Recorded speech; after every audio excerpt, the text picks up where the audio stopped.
Everyone welcome back to my channel. చేపల పులుసు కొరమీనువి ఫ్రెష్గా మా వాళ్ళే క్లీన్ చేసేసి ఎలా చేయాలనో చూపిస్తున్నాను. మొత్తం క్లీన్ చేసి దాన్ని పులుసులన్నీ తీసేసి తోలు కూడా తీసి దాంతో పులుసు పెట్టాము. చాలా టేస్ట్ ఉంది.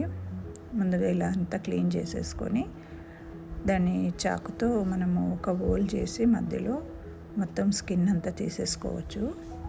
కాకపోతే మనకు చేసుకోవడానికి ఇబ్బంది అవుతే వేరే వాళ్ళు కూడా మనకు చేసే వాళ్ళు బయట ఉంటారు కదా, వాళ్ళతోనే కూడా క్లీన్ చేయించుకోవచ్చు.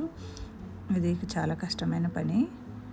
మాకు ఊర్లో కాబట్టి మా హెల్పర్స్ చేశారు. ఇలాగా మొత్తం తీసి స్కిన్ అంతా తీసి ముక్కలను పులుసు పెట్టాము.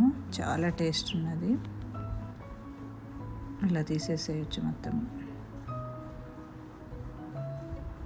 మార్కెట్లో అయితే వాళ్ళే కట్ చేసి ఇస్తారు, మంచిగా పీల్ తీసి. ఇలా ముక్కలు కట్ చేసి పెట్టుకున్నాక నీట్గా కడిగేసి ఉప్పు వేసి దొడ్డు వేసి కడిగేసి నీట్గా పెట్టుకోవాలి. 4-5 సార్లు ఆ నీచు వాసన అంతా పోయేంత వరకు బాగా కడుక్కోవాలి. ఆయిల్ బాగానే పడుతుంది దీనికి. 4 to 5 టేబుల్ స్పూన్ ఆయిల్ వేసుకొని 2 ఉల్లిగడ్డలు పెద్దవి కట్ చేసి వేసుకోవాలి.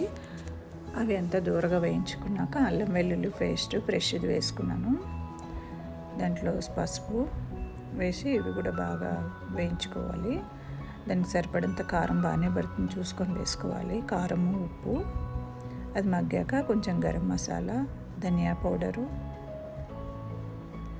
వేసి కలుపుకోవాలి. జీలకర్ర మెంతుల పొడి,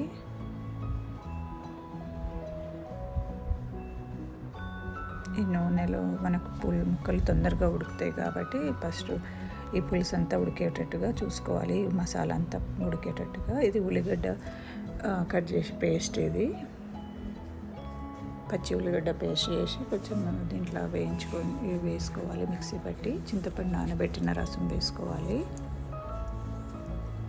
ఇలా రసం ఏంటంటే ఈ పులుసుతోనే టేస్ట్ బాగుంటుంది. ఇదంతా ఉడికాక ముక్కలు మనము ఆల్రెడీ క్లీన్ చేసి పెట్టాం కదా, ముక్కలను దీంట్లో వేసేసుకొని బాగా ఉడికించుకోవాలి. నెమ్మదిగా కలుపుకోవాలి పైకి కిందికి. ఇలా వేసి కాసేపు కొద్దిగా మూత పెట్టాను, ఉడికిపోతుంది. ఇది వేయించితే టేస్ట్ బాగుంటుంది. వేయించిన కొబ్బరి వేస్తే చూసారా ఎంత మంచిగా అయిందో చేపల పులుసు. ఎక్కువ కదిపోతుంది. దీన్ని కింది నుంచి తీసి మెల్లగా కలపాలి. చాలా బాగుంటుంది టేస్ట్. నచ్చుతుంది అనుకుంటున్నాను. ఈ వీడియో నచ్చినట్లయితే సబ్స్క్రైబ్ చేసుకోండి. Thank you.